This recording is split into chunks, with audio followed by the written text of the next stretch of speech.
Thank you one and all. Thank you Vamsi garu. బనివాస్ గారు మాట్లాడతారు ఇప్పుడు. నా తర్వాత ఎవరైనా ఉన్నారండి? లేదండి.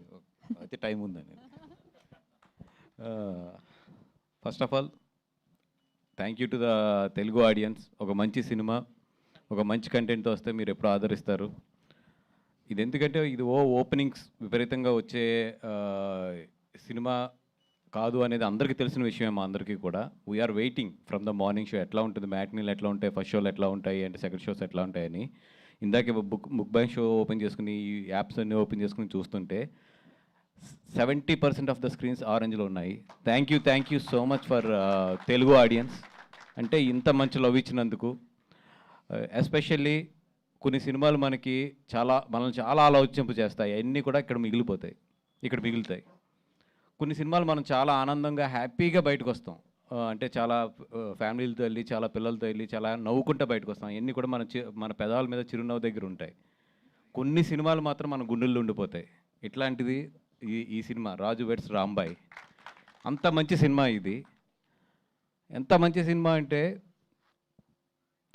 Any failure love stories. అంటే ఒక అమ్మాయి ఎస్పెషల్లీ ఈ సినిమా, మీరు చాలామంది అమ్మాయిలు చాలామంది అబ్బాయిలను ప్రేమించుంటారు. మీరు ఇంట్లో చెప్పకుండా ఉండొచ్చు, లేదంటే మీ మనసులోనే పెట్టుకుని ఉండిపోయి ఇంకొకరిని పెళ్లి చేసుకోవచ్చు. మీరు అందరూ మాత్రం ఈ సినిమా చూస్తున్నప్పుడు మాత్రం మీ స్ట్రగుల్ కనబడుతుంది. అలాగే అబ్బాయికి ఎక్స్ప్రెస్ చేసి ఇంట్లో ఒప్పుకోకుండా లవ్ ఫెయిల్యూర్ అయి పెళ్లి చేసుకున్న వాళ్ళందరికీ కూడా వాళ్ళ తండ్రికి అబ్బాయికి మధ్యలో నలిగిన చాలా సీన్లు ఈ సినిమాలో తగులుతాయి. కాబట్టి మిమ్మల్ని మీరు చూసుకున్నట్టు ఉంటుంది, మళ్ళీ ఒక్కసారి మీ బాధని తలుచుకున్నట్టు ఉంటుంది. రండి, సినిమాని చూడండి. అండ్ ఇందాక మన విలేకరు ఒక అమ్మాయి హేమ గారు వెళ్ళిపోయినట్టున్నారా, ఉన్నారా అమ్మ? నువ్వు ఇందాక ఒక సీన్ గురించి చెప్పావు కదా, నచ్చలేదండి నాకు కొట్టడం అని. నేను కూడా ఆ సినిమా చూసిన తర్వాత అది చాలా డిస్టర్బ్ అయ్యా. జనరల్గా ఏంటంటే నాకు అనిపించినవి అన్నీ కూడా మన వేణుగోడుకుల గారికి నేను వాయిస్ మెసేజ్లు పెట్టేస్తుంటే, సార్ ఇక్కడ చూడండి, ఇట్లా చూడండి అనేది. ఎందుకంటే డైరెక్టర్ గారికి పెట్టండి, బికాజ్ వాళ్ళంతా డైరెక్టర్ వీళ్ళంతా కూడా ఒక ప్రేమతో ఉంటారు సినిమా మీద. ఎప్పుడు ప్రొడ్యూసర్కి కొంచెం కొన్ని అర్థం అవుతాయి, అవుటర్ సైడ్ నుంచి చూస్తాం కాబట్టి అట్లాంటివి పెడతా ఉంటాం మెసేజెస్ ఆయనకి. నేను ఫోన్ తీసుకుని ఆ సీన్ గురించి, ఎందుకంటే చాలా డిస్టర్బింగ్ అనిపించింది నాకు. ఫోన్ తీసుకుని అది పెడదాం అనుకుని ఆగిపోయాను. ఎందుకు ఆగిపోయినా అంటే డైరెక్టర్ పాయింట్ ఆఫ్ వ్యూ ఏంటంటే ఈ సినిమా ఒక ఇల్లందులో కుర్రోడు ఎలా బిహేవ్ చేస్తాడో అలాగే ఉంచాలనుకున్నాడు. అతను కోపం అవ్వచ్చు, అతని ప్రేమ అవ్వచ్చు, అతని ఏదన్నా అవ్వచ్చు, అతని ఎక్స్ప్రెషన్ అది అంతే. అలా బెత్తం పెట్టుకుని ఎందుకు వెళ్ళాడంటే నన్ను వదిలేసి వెళ్తావా అన్న కోపం, అదే ఆ కోపంలో కొట్టే ప్రతి దెబ్బలోని కూడా అతని ప్రేమ ఉంది. అక్కడ కొట్టినప్పుడు ఎంత ప్రేమ ఉందో లాస్ట్లో అమ్మాయిని తీసుకెళ్ళేటప్పుడు కూడా అతనిలో అంతే ప్రేమ ఉంది. అతని ప్రేమ ఎక్స్ప్రెషన్ అంతే అది. చెప్తున్నాను కదా, అట్లాంటి కుర్రోళ్ళే 60% మంది ఉంటారు. వాళ్ళ కోపాన్ని కూడా లవ్లో ఎక్స్ప్రెస్ చేసే కుర్రోళ్ళు ఉంటారు. ఈ కుర్రోడు ఏంటంటే ఆ ఊళ్ళో పెరిగాడు, ఆ ఊళ్ళో ఉంటాడు కాబట్టి తీసుకొచ్చి అంతే కొట్టాడు అంతే. అంతకుమించి దాన్ని ఎక్కువ కూడా మనం అది ఆ పాయింట్ ఆఫ్ వ్యూలోనే చూసి నేను ఆ మెసేజ్ ఆగిపోయి పెట్టేవాడిని. కానీ ఎస్, మీరు అన్నట్టు ఏంటంటే థియేటర్లో ఉన్న ప్రతి వాళ్ళకి ఆ సీన్ కొడుతుంది. బట్ ఆ కొట్టడంలోనే ఆ క్యారెక్టర్ ఉంది.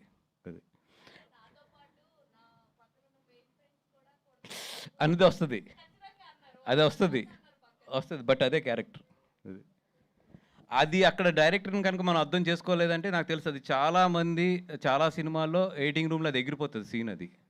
బట్ నిజంగా ఆ సీన్ ఉంచారంటే అది greatness of ETV win and editor and దాన్ని యాక్సెప్ట్ చేసిన ఈరోజు జనాలు. ఎందుకంటే లేకపోతే ఆ సీన్ డెఫినెట్గా ఎడిటింగ్ రూమ్లో లెగిసిపోతుంది చాలా చాలా చోట్ల. అండ్ నిజంగా ఈ సినిమాకి నేను అప్రిషియేట్ చేయాలి అంటే ఫస్ట్ డైరెక్టర్, నువ్వు ఊరి నుంచి వచ్చి ఎలా ఉన్నావో సినిమా అలాగే తీసావబ్బా. అంటే నువ్వు ఎలా మాట్లాడుతున్నావో, స్టేజ్ మీద ఎలా బిహేవ్ చేస్తున్నావో సినిమా కూడా అలాగే ఉంది. అంటే ఎప్పుడు కూడా ఒక డైరెక్టర్ ఎలా ఉంటాడో సినిమా అలాగే ఉంటుంది. నీ సినిమా నీలాగానే ఉంది. ఆ మట్టి వాసన, ఏమంటారు దాన్ని, అది ఒక కష్టం ఉంటుంది చూసారా. ఒక ఊరి నుంచి వచ్చి మనం ఎలాగన్నా సరే ఎదగాలి. ఎందుకంటే ఒక ఊరి నుంచి వచ్చిన వాళ్ళకి ఎప్పుడు కూడా ఈ జూబ్లీస్ కానీ లేదా ఫిల్మ్ నగర్ కానీ ఈ ఫిలిం సొసైటీ కానీ చాలా ఛాలెంజ్లు ఇస్తుంది. ఎందుకంటే బాగా చదువుకుని బాగా మంచి ప్రజెంటేషన్ ఇవ్వగలిగి, లేదంటే ఒక మంచి అపిరెన్స్ ఇవ్వగలిగి, ఇవన్నిటిలో కాన్ఫిడెన్స్ ఉన్న వాళ్ళు వేరే ఉంటారు. ఒక ఊరి నుంచి ఒక కథ తెచ్చుకుని దాన్ని స్క్రీన్ మీదకి తీసుకురావాలి అనే కష్టం ఎలా ఉంటుందో నాకు తెలిసింది. ఎందుకంటే అసలు ఫస్ట్ వాళ్ళు మనం వాల్యూ ఇవ్వరు. ఇలాంటి దాంట్లోంచి వచ్చి ఆ కుర్రోడు ఇలాంటి సినిమా తీసాడంటే నిజంగా ఆ కుర్రోడిని యాక్సెప్ట్ చేసిన వాళ్ళు ఫస్ట్ ఈటీవీ విన్ కానీ మా వేణు అన్నన్ కానీ రాహుల్ గారిని కానీ వీళ్ళందరినీ కూడా నిజంగా నేను అప్రిషియేట్ చేయాలి. ఎందుకంటే మీలాంటి వాళ్ళు ఉండటం వల్ల అలాంటి ఊరి నుంచి వచ్చిన వాళ్ళు ఇలాంటి సినిమా తీయగలిగారన్న. Thank you so much for encouraging talent. And stars Friday, this Friday is yours and this Friday is yours. And Chaitanya garu, this Friday is yours. And of course మీరు కూడా ఫస్ట్ టైం కదా నాగేశ్వర గారు ఈ సినిమా. సో ఈ Friday మీ నలుగురిది, ఇంకా మీ అందరూ అంటే ఏదో ఒక సినిమా ఎక్కడొక్కడ చేస్తున్నాం. ఈ ఫ్రైడే మాత్రం మీ నలుగురిది. అండ్ సురేష్ గారు, మీరైతే ప్రాణం పోస్తారు సార్ ఆర్ఆర్లోని. ఎందుకంటే ఈ సినిమా నేను 2 నెలలు ముందు చూసిన సినిమా, ఈ సినిమా చాలా డిఫరెన్స్ ఉంది. అండ్ నిజంగా అయితే ప్రాణం పోస్తారు ఆర్ఆర్తోని. అండ్ రియలీ ఆ సాంగ్ అయితే నేను ఫస్ట్ నుంచి ఆ సాంగ్ మీద నమ్మకంగా ఉన్నాను. చాలామంది దగ్గర కూడా ఆ సాంగ్ గురించి చెప్పాను. అండ్ ఆ సాంగ్ అయితే కుమ్ముతుంది. And super sir. Chaitanya garu, మీ గురించి నేను ఏదైతే చెప్పానో అది మాత్రం ఈరోజు ప్రూవ్ అయిందండి. అది మాత్రం ఐఎమ్ సో హ్యాపీ. నా జడ్జిమెంట్ ఇంకా పోలేదు, తప్పలేదు అనేది. అండ్ ఎస్పెషల్లీ ఈరోజు వేరే ఒక ఇంపార్టెంట్ పర్సన్స్ ఎవరు అంటే సాయి అండ్ నితిన్ గారు. అయ్యో అంటే ఒక కొత్త డైరెక్టర్ని కానీ ఒక కొత్త కథని కానీ జడ్జ్ చేయాలంటే ఎంత కష్టమో నాకు తెలుసు. ఎందుకంటే నియర్లీ నేను 4 to 5 కొత్త డైరెక్టర్లను లాంచ్ చేశాను. అండ్ లాంచ్ చేసాం మా సంస్థ నుంచి. అండ్ అది ఎంత కష్టమో, ఎన్ని కష్టాలు ఉంటాయో తెలుసు. అట్లాంటిది కొత్త డైరెక్టర్ని పట్టుకుని కంటిన్యూషన్గా హిట్ కొడుతున్నారు వీళ్ళిద్దరూని. నిజంగా అంటే వీళ్ళిద్దరూ నమ్మే విధానం, వీళ్ళిద్దరిని బాపినీడి గారు నమ్మిన విధానం నిజంగా హ్యాట్స్ ఆఫ్. మీ ముగ్గురు కలిపి, బాపినీడి గారు, మీరు అండ్ మన సాయి నితిన్, మీ ముగ్గురు ఒక టీం కింద ఎంత బాగా ఎదరికెళ్తున్నారంటే ఈరోజు ఈటీవీ విన్ సక్సెస్ ఏంటంటే మీ ముగ్గురు మధ్యలో ఉన్న అండర్స్టాండింగ్. ఐ హోప్ కలకాలం అది అట్లా ఉండి ఈటీవీ విన్ మంచి స్థాయికి వెళ్ళాలని చెప్పి కోరుకుంటున్నాను. అలాగే డిస్ట్రిబ్యూషన్స్ కూడా మాకు ఇవ్వాలని కోరుకుంటున్నాను. అండ్ ఒకటేనండి, చాలా మంచి సినిమా తీశారు అందరూ కలిపి. అంతా యంగ్స్టర్స్ అండ్ అందరూ కూడా దీంట్లో చాలామంది కొత్త వాళ్ళ ఎఫర్ట్స్ పెట్టి మంచి సినిమా తీశారు. సినిమాకి రండి. వాళ్ళు 99 రూపీస్ అండ్ ఇవన్నీ అనౌన్స్ చేశారు. దానికి సాయశక్తిలో ప్రయత్నించాం. కొన్ని చోట్ల టెక్నికల్గా మాకు కుదరలేదు, హానెస్ట్గా చెప్తున్నాను. ఆ కుదరనింది కూడా మేము చాలా చోట్ల ట్రై చేస్తున్నాం, స్టిల్ ఇంకా కూడా ట్రై చేస్తున్నాము. ఎక్కడన్నా కొన్ని థియేటర్లు మిస్ అయ్యంటే క్షమించండి. బట్ మా హానెస్ట్గా మేము పెట్టిన ఎఫర్ట్ని అయితే మాత్రం అప్రిషియేట్ చేయండి, మీకు 99 రూపాయల సినిమా చూపించడానికి అని చెప్పి. ఎందుకంటే మేము అనుకోవడం వేరు, అది అందరూ సహకరించడం వేరు. మ్యాక్సిమం కోఆపరేట్ చేశారు. బట్ కొన్ని చోట్ల మా వల్ల అవ్వలేదు, కొన్ని టెక్నికల్ ప్రాబ్లమ్స్ వల్ల. అక్కడ వరకు మాత్రం వీఆర్ సారీ. అండ్ మా ఎఫర్ట్ మాత్రం సిన్సియర్గా పెట్టాము. అండ్ రండి, ఇట్లాంటి సినిమాలకు డబ్బులు ఇస్తే ఇట్లాంటి మంచి సినిమాలు ఇంకా చాలా వస్తాయి. రండి, సినిమాని చూడండి, ఎంకరేజ్ చేయండి. థ్యాంక్ యూ సో మచ్ అండి. థ్యాంక్ యూ బనివాస్ గారు. వంశీ గారు want to add something. So first అసలు ఇది మళ్ళా కట్ చేశాను. బట్ ఫస్ట్ ఈ థియేటర్కి తీసుకురావడానికి ఫస్ట్ ఈ సినిమాని నమ్మింది మాత్రం బాపినేడు గారు. సార్ మీ గట్స్కి hats off sir, hats off to your guts.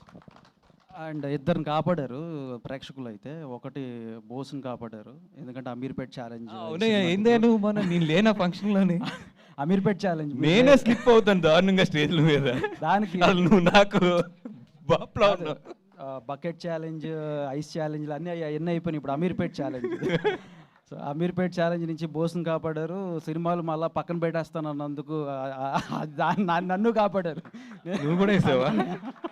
So thank you. And ఇంకోటి ఆల్మోస్ట్ లైక్ 80 స్క్రీన్స్ యాడ్ చేస్తున్నాం రేపు. So this is not a small thing. ఇది చిన్న సినిమా పెద్ద విజయం. And this is not at all a small thing.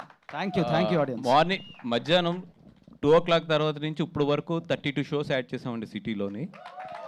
Because it's going very well. And tomorrow కూడా screens add అవుతున్నాయి. Thank you so much. Thank you so much. Okay, Vamsi garu ఏదో add చేయాలి ఇప్పుడు కదా. జస్ట్ సాయి గారు